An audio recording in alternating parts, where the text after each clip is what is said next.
그러나 여전히 하나밖에 없는 손녀여서 숙모들에게 상전 노릇을 톡톡히 했고 할아버지의 반신불수와 엄마의 부재로 보다 많은 자유를 누리게 되었다.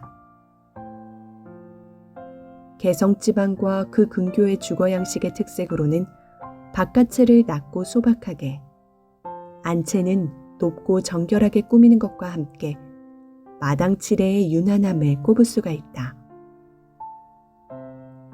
사랑채에 면한 바깥마당은 앞이 트이게 하고 양쪽에 뽕나무나 빗자루를 만드는 뎁사리나무로 둘러치고 한밭꽃이나 국화를 몇 그루 심는 정도지만 뒤란칠에는 공이 들고 화려했다. 우리 집 뒤란도 한겨울 빼놓고는 줄장 꽃을 볼 수 있는 작은 동산이요 넉넉한 놀이터였다. 장독대도 뒤란에 있었고 터줏대감을 모신 터줏자리도 뒤란에 있었다. 울타리는 개나리로 치고 열매 맛은 별로지만 꽃이 장한 돌배나무와 개살구나무가 한 그루씩 있었고 앵두나무가 여러 그루, 그리고 바닥에선 딸기가 해마다 저절로 자랐고 터줏자리 근처는 부추가 자생해서 저절로 음침한 분위기를 만들고 있었다. 개나리 울타리 밑에선 꽈리가 지천으로 자랐고 장독대로 올라가는 둔덕은 층층의 단을 만들어 일년초를 심도록 돼 있었다. 혼자 쓸쓸히 놀던 뒤란에 이제 동무들을 끌어들이거나 동무들하고 온 동네를 휘젓고 다니거나 내 마음대로였다. 할아버지가 무력해진 것은 곧 집안의 법도에 구멍이 뚫린 거라는 것을 누가 가르쳐준 것도 아니건만 알아차리고 그것을 최대한으로 누렸다. 하다못해 뒷간까지도 놀이터로 만들었다.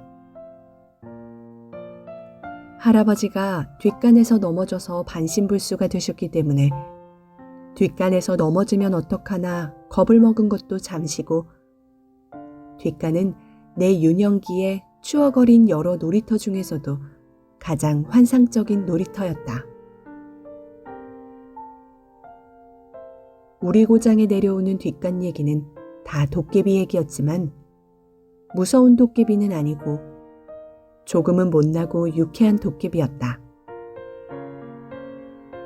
코가 막혀 냄새를 못 맡는 도깨비가 뒷간에서 밤새도록 똥으로 조찰떡을 빚는다고 했다. 재를 콩고물이나 팥고물인 줄 알고 맵시 있게 빚은 조찰떡을 재에다 굴리기를 되풀이하면서도 아까워서 한 입도 맛을 안 보다가 새벽녘에 다 빚고 나서 비로소 맛을 보고는 퇴퇴 욕지기 하면서 홧김에 원상대로 휘젓고 간다는 것이다. 만일 한창 그 일에 열중하고 있을 때 기침을 안 하고 뒷간문을 열면 도깨비는 들킨 게 무안해서 얼른 조찰떡 한 개만 잡수하면서 그 중에서 제일 큰 걸 내놓는데 안 먹으면 무슨 해코지를 할지 모른다는 것이었다. 도깨비 얘기 말고 이런 것도 있었다. 동짓날 팥죽을 맛있게 쏜 며느리가 한 그릇 먹는 것만으로는 감질이 나서 식구 몰래 한 그릇을 더 퍼가지고 뒷간으로 갔더란다. 며느리보다 앞서서 팥죽을 몰래 먹으려고 뒷간에 와 있던 시아버지가 며느리가 들이닥치자 놀라서 팥죽 그릇을 얼른 머리에다 썼다고 한다. 며느리 또한 임기응변으로 아버님 팥죽 잡수세요 하면서 가져온 팥죽 대접을 앞으로 내밀자 시아버지 왈, 얘야, 난 팥죽을 안 먹어도 이렇게 팥죽 같은 땀이 흐르는구나 했다는 것이다. 두 이야기는 다 뒷간에 갈 때는 반드시 문 앞에서 인기척을 대라는 걸 훈계하기 위해 어른들이 흔히 해주던 얘기였다.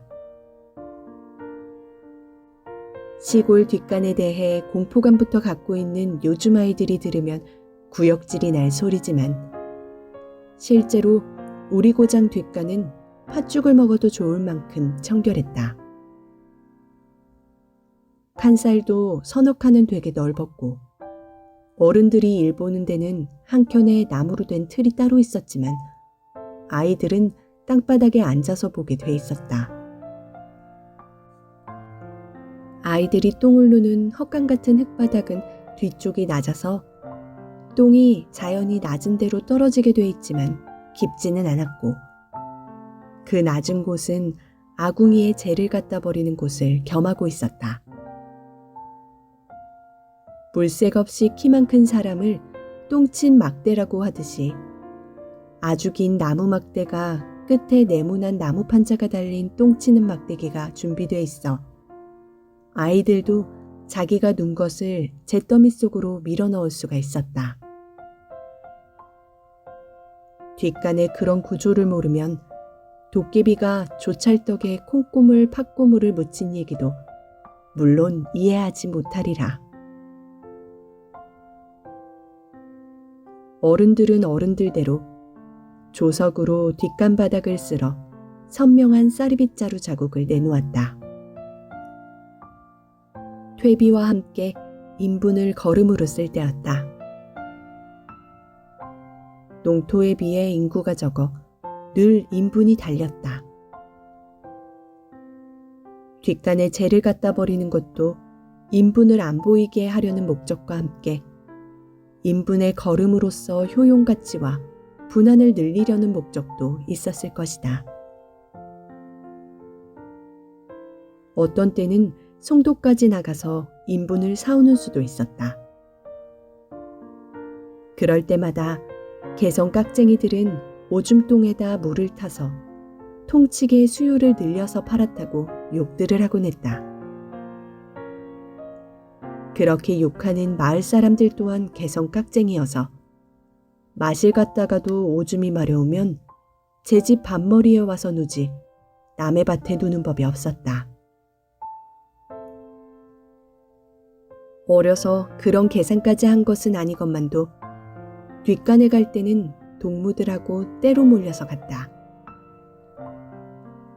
소꿉장난을 하다가 한 아이가 술래잡기를 할래 하면 우르르 따라하듯이 누군가가 뒷간에 가자 하면 똥이 안 마려워도 다들 따라가서 일제히 동그란 엉덩이를 까고 앉아 힘을 주곤 했다.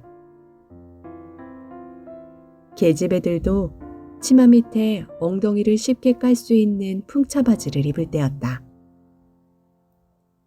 대낮에도 뒷간 속은 어둑지근해서 계집애들의 흰 공둥이가 뒷간 지붕에 덜 여문 박을 으스름 달밤에 보는 것처럼 보얗고도 몽롱했다. 엉덩이는 깠지만 똥이 안 마려워도 손에 날 것은 없었다. 줄르러니 앉아서 똥을 누면서 하는 얘기는 왜 그렇게 재미가 있었는지 가히 환상적이었다. 옥수수 먹고 옥수수같이 생긴 똥을 누면서 갑순이네 누렁이가 새끼를 6마리나 낳았는데 누렁이는 한 마리도 없고 검둥이하고 흰둥이하고 흰 바탕에 검정점이 박힌 것밖에 없으니 참 이상하다는 따위 하찮은 얘기가 그 어둑시근하고 격리된 고장에선 호들갑스러운 탄성을 지르기도 하고 옥시글옥시글 재미난 상상력을 불러일으키기도 했다. 그러나 무엇보다도 뒷간에서는 잘생긴 똥을 많이 누는 게 수였다. 똥은 더러운 것이 아니라 땅으로 돌아가 오이, 호박이 주렁주렁 열게 하고 수박과 참외에 단물을 오르게 한다는 것을 우리는 알고 있었다. 그래서 본능적인 배설의 기쁨뿐 아니라 유익한 것을 생산하고 있다는 긍지까지 맛볼 수가 있었다.